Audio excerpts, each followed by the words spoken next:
jumped out. That's a nigga. Breaking news from the boxing world.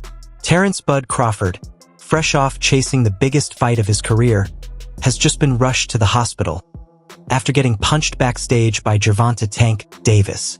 Face screaming in fear this wasn't in the ring, this wasn't under the lights, this was chaos behind the scenes. And now, Crawford has finally spoken from his hospital bed, and what he said changes everything. Stay locked in, because this story is wild. What happens when one of boxing's pound-for-pound kings, fresh from chasing a legacy fight, ends up in a hospital bed because of a crazy backstage punch? This is no longer just boxing drama. This is Terence "Bud" Crawford, the man at the top of the sport, blindsided in the middle of his grind. And it's Gervonta "Tank" Davis, the superstar turning a fight week press conference into complete chaos. Bro, when people, what I got from that is he's a hater. You don't know me as a person. Let's say you don't like me. Like, you don't know me. Like, you feel me? And I don't give a fuck. Him. And everybody that's cool with him, I mean, with him. Champ, question for you. You're a proud father. Now, from his hospital bed, Crawford finally breaks his silence, and what he said changes everything. Let's break it down. The drama exploded backstage at the Canelo versus Crawford press conference. Tensions were already high, and here comes Tank. It wasn't even his event, but as always, Tank loves chaos.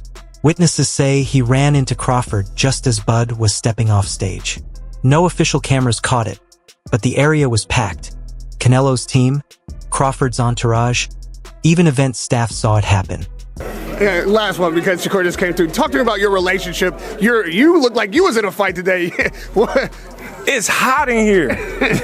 You know what I mean? So it's cool, man. I mean, bringing him to this fight, getting him ready mentally, if not physically. According to sources, words got heated fast.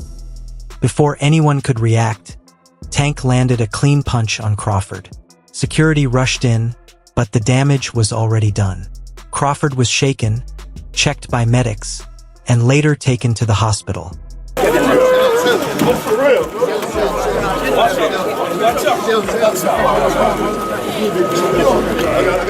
That single punch sent shockwaves across boxing Twitter. Fans had one question: why would Tank risk it all again? But Crawford's response from the hospital shocked everyone. He didn't sound scared or broken. He sounded focused. His first words reportedly were, "This doesn't stop anything. I'm still fighting Canelo. Tank's just a distraction." That shows his mindset. He's locked in on the biggest fight of his career. To Crawford, Tank is nothing but noise.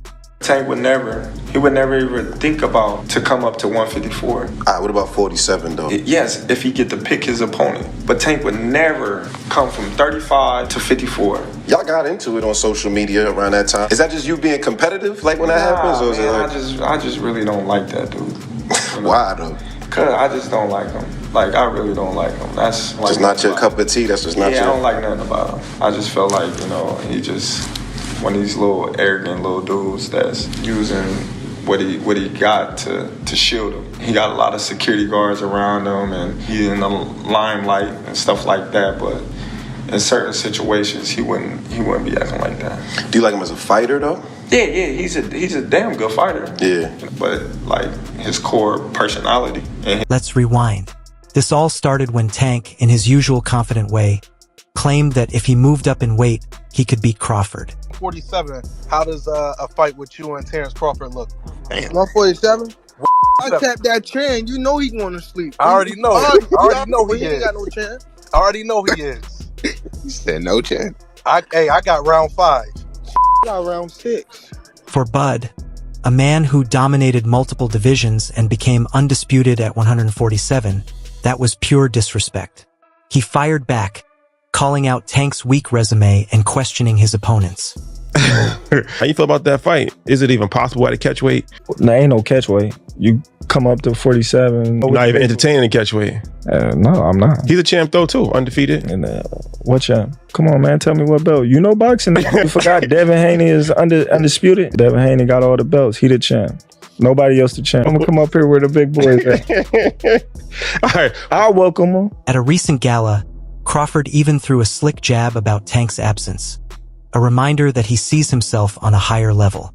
Tank responded with money talk and star power, but Crawford wasn't about to give up the spotlight. The timing makes it crazier. Tank already announced he plans to retire in 2025. That gives him just 2 years to prove his place in history. 25 is at the next year. I'm out of it. After our second fight. You're out of it? Yeah. Care to elaborate on that? Out of the sport.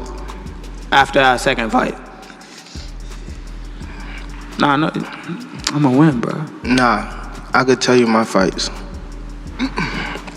With time running out, fans want blockbuster fights. A showdown with Crawford would be the perfect send-off. Two icons. One unforgettable night. Why are you retiring? What trash? What changed? What made you? Trash, garbage. If you got the opportunity to sign a prospect for GTD, who will be? I'm out of it. Gervonta, something should have happened during this time, because when I saw you at the Frank Martin press conference, it looked like you were like talks about retirement was not even discussed at this moment, and now it's something you keep on repeating. Is it just because obviously what you've done through boxing since you were a kid and everything? Where's Calvin Ford? Is Calvin Ford and or Leonard Edelby? Usually they're around to. You think you might be gaining love for it though? You never know. Like say you got to swap today. The problem? Crawford isn't sold on the idea, and he has his reasons. Tank gave a little prediction on the fight, talked about Errol has a metal shield and you have a glass shield, talked about the punch resistance. What do you think of Tank's assessment today? Don't see. Could he get it in the future? Too little. I mean, you came up from 35, right? He ain't fighting no real guys at 47. Everyone's talking about Errol fighting the winner of Canelo and Jamel. Could you ever do that? Is that too much weight? Or? What, 168? I ain't going up there. Right. So you got Canelo winning then, right? Then Definitely. If he fighting at 168. But here's the twist. Crawford didn't shut the door either. He said he'll take the fight if Tank is willing to move up to his weight class. Gervonta Davis speaking about you. Is that ever a possible fight? Yeah, if he want to dare to be great, he can be like all the other fighters that moving up 2 weight classes and daring to be great. You would fight him, man. Tell him to come up there. He got to come to win 54. He said I got a glass chin, so tell him to come and touch it. Wow, man. Gervonta said you got a glass. He said I got a glass chin. Tell him to come and touch it. At 147? At 147. I'll make 147 for him. Ooh, see, oh, man. He's going to have a pre-camp. Then what the people going to say? Oh, he's beating up on little guys. I don't know. Let's be real. Tank Davis hasn't looked the same lately. After his prison time, after the legal drama, after that week showing against Lamont Roach, people are starting to whisper, Tank is slipping. Tank did that, so I know the got in his eye, but they should have countered it. They would have countered it, it would have went to Lamont Roach. What I didn't like about Tank, he was gassing up Lamont Roach way too much, and he was already talking about like retiring. He seemed a little distracted, didn't he, in the fight? That wasn't the same Gervonta Davis we're really used to seeing. It just lets you know how corrupt bodies are, bro. If that dude took a knee, not only did he take a knee, he's like, hold on real quick. Let me get this out of my eye. How is that not a point? Like, funny thing, bro, that's why I cut my braids off. I had braids, and I had the same thing. I went through the same when I fought Andre. That shit burning my eyes, so I cut that off. Instead of focusing on boxing, he's chasing headlines, crashing press conferences, getting arrested, calling out Jake Paul for money fights, doing everything except locking in on the best in boxing. After Canelo, obviously, didn't materialize, was the next one Tank? Yeah, I mean, that was on the 1 yard line as well, but he has to rematch, Lamont Roach. He wants to get that back. And then we'll be back in discussions with Mr. Gervonta. But, man, this is the nature of boxing. You have massive fights on the 1 yard line and things just fall through. As you're watching it, like he was a gigantic favorite, and this is on the heels of the Canelo thing, are you like, what the fuck is going on here? I don't know though, because I never really thought Tank was that good. It would just take the right fighter to pick him apart, to be honest. Someone who had high activity and wasn't afraid of his power. So I always saw so many holes in his game. So to me, it wasn't that surprising that someone finally gave him some good work. If you do fight, what weight would it be at? 195. Oh, wow. So he would go all the way from 40 to 95? Yeah, I mean, it would be an exhibition. Okay. But, and so what does that mean? Is that 3-minute rounds? Yeah, 10 3-minute rounds. And when you say exhibition, like, what are the restrictions on that? No restrictions, just the fact that like we couldn't actually get it professionally sanctioned. Okay. Is that still of interest to you? Like if he wins the rematch and you beat Julio, is that of great interest to you later this year? For sure. And now, he swings on Crawford in a backstage hallway. Not in the ring. Not under the lights. This isn't the Tank fans fell in love with. The knockout machine who carried Floyd Mayweather's hype on his back. This Tank looks lost. Tank is done. Tank is hung him up, shoes off, get the bag, put a plaque up. He done. Tank is done.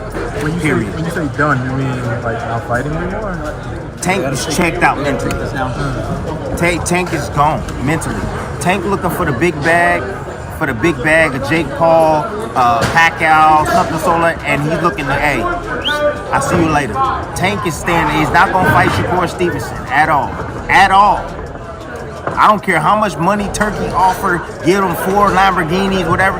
Tank ain't taking that fight. And speaking of Floyd, he's picked his side. And it's not Tank's.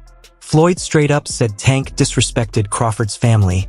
And that's something he can't stand by. Imagine that. The man who built you, who put you on the map, suddenly turning away. That has to sting. Meanwhile, Crawford doesn't even need Tank. He's chasing Canelo, the biggest superstar in the game. This fight is about more than belts. It's about proving who is truly the pound-for-pound king. That's why Crawford made it clear, Tank is nothing compared to Canelo. Didn't say you got your eye on Tank. What do you think about the rumors of Tank and Jake fight? Man, Tank disrespectful to the sport if he choose that over fighting with me. I'm the best fighter in the sport. I've been telling him that. He called cap on it. So if he won't call cap and say I'm not who I say I am, come prove it. At the end of the day, this proves one thing. Tank Davis is at a crossroads. He can keep spiraling, chasing clout and quick paydays. Or he can get serious, get back to work, and remind the world why he was once the most feared fighter in boxing. You saying he fighting for the money. You ain't saying Mayweather the promotion trying to make the most money off of Tank possible. You saying he fighting for the money. If he said he went in there 0 times and requested the big fights, obviously he don't really care about the big fights. He just want to get the money, in which he's doing a good job at. I mean, maybe he just let his team, come up with who they think should be next for him, and maybe that's why he hasn't gone in there. Because anytime we see him, hear him after a fight, well, got to sit down with Calvin and the team and